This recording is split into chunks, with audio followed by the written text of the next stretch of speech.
So I would like to talk about Emma Watson's speech, He for She, that was held the 20th of September 2014 at the United Nations headquarters in New York.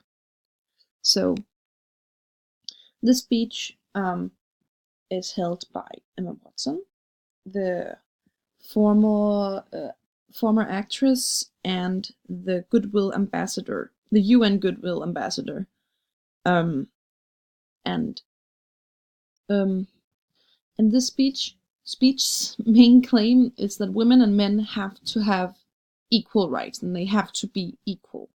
And we can see that in the beginning of the text on page 29, where she says on line 5, I am reaching out to you because I need your help. We want to end gender inequality, and to do that, we need everyone to be involved. And with this main claim, she creates she makes it obvious that her intention with this speech is to create awareness of gender inequality that she is certain exists, and maybe not, but I think that this is definitely a thing that you wouldn't mind happening to maybe spark a feminist movement, or at least help it start. To put a focus on her main claim, or to make it valid, she uses a lot of rhetorical devices. For example, she engages the audience extremely much by using direct talk, by talking to them in you. She does this, the quote I just read, where she says, and to do that, we need everyone to be involved, and I am reaching out to you. She's talking directly to the audience, both the audience seated and the audience that is seeing this on at home on their computer, the TV, or her way of talk is also extremely relatable. She talks very neutral, a little to the formal side, because this is a speech at the UN, the UN headquarters in New York. So of course she's not using any form of slang or anything, but she's still talking so that everybody can understand. She's not using difficult words. Her sentences are short for formal text or something like that. So she is talking rather neutral so that everybody can understand it, can understand her.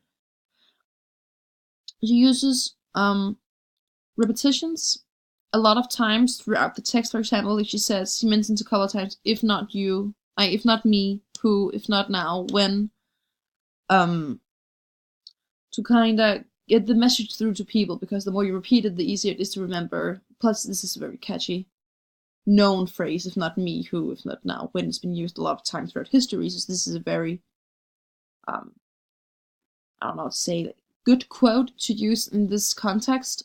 On page 29, from line 20 to 23, she also uses anaphora, where she says that, quote, I started questioning gender-based assumptions when I was 8. I was confused at being called bossy because I wanted to direct the plays we were put on for our parents, but the boys were not. When at 14, I started being sexualized by certain elements of the press. When at 15, my girlfriends started dropping out of their sports team because they didn't want to appear muscly. When at 18, my male friends were unable to express their feelings. When she uses this, when at 8, when at 14, when at 15, when at 18, she sounds very, she puts it creates a lot of energy, if you can say that, a lot of energy, a lot of power to it when she repeats stuff all the time, puts a lot of passion into it, and it gets people worked up and get people really into the text, or in this case, of course, the speech.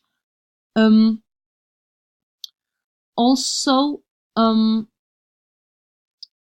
she also uses a lot of the appeal forms to she uses a lot of forms of appeal to underline her main claim, of course. I'm just gonna go through these.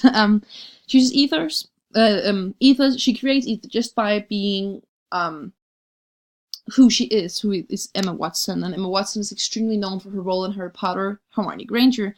And this might seem not important, but I actually think that the character she plays as Hermione Granger, extremely smart, brilliant student who saved the lives of a million people. I think that that role really affects the way that people see her, because Harry Potter was such a big franchise, such a big movie, such great books. We all portray Hermione Granger, and we all know that Hermione is a smart, genius girl. And then when Emma Watson becomes the face and the person of Hermione Granger, and we see her grow up on screen, and like this powerful character, I definitely think that this affects our viewpoint of her and makes her seem clever, smart, brilliant as Hermione Granger is. Then she also uses self-irony on page 30, line 44. She says, quote, "You might be thinking, who is this Harry Potter girl? And what is she doing on stage at the UN? It's a good question, and trust me, I've been asking myself the same thing. I don't know if I'm qualified to be here. All I know is that I care about this problem and I want to make it better." This sort of self-irony or self-criticism makes her extremely reliable, which I think is her I think it's her goal here. I don't think that she went up there to be a figure of authority. I think that she went up there to be a sort of a leader and a relatable person, so that she can reach as wide as an audience as she can, while making them relate to her so they can come join her movement. And then she also, and to specify this, to make her more relatable, she even uses examples from her own life, as I mentioned before, when she comments on when at 14, 15, 18, those are all accounts from her own life. And they are accounts that a lot of people can relate to. These are not obnoxious claims that she brings out on the table. These are a lot of claims that a lot of people can relate to, and therefore relate to her. And therefore she must be speaking the truth because she is relatable. And then she uses pathos. I don't think that she uses pathos that much, actually. She comments about family on page 30, about her father, and how men are, like, how fathers are just as valuable as the mothers. And I think that evokes a lot of feelings at not just some. I think all people who know and don't know their fathers have an opinion about this, and is very invested in this relationship with the father. And then, of course, inequality. And inequality is this sort of,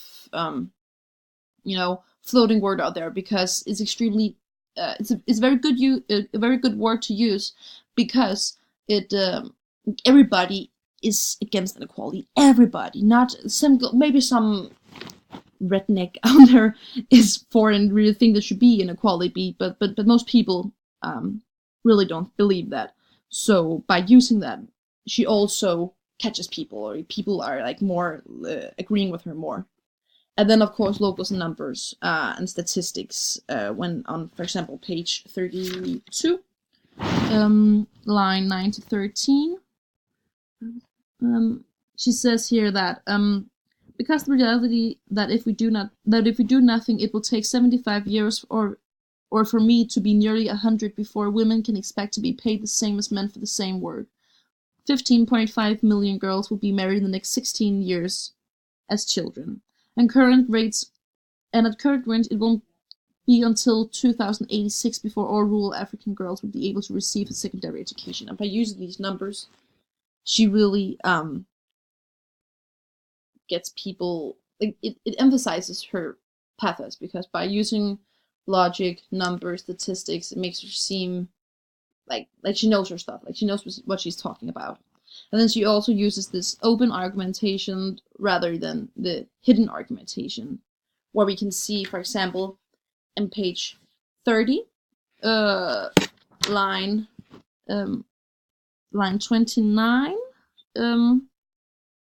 She says both men and women should feel free to be sensitive. Both men and women should feel strong. Feel free to be strong. It is time that we all perceive gender on a spectrum that is two opposing sets of ideas. And this is where she really comes up with her own opinion, and a lot of the arguments is very opinionized, of course, by herself, and she doesn't hide them. And she says, this is what I mean, and this is what I think, right? Whereas, for example, hidden argumentation, where the reader or the listener or the audience is led to draw these conclusions by her. For example, she also does this at page 30. Page 30.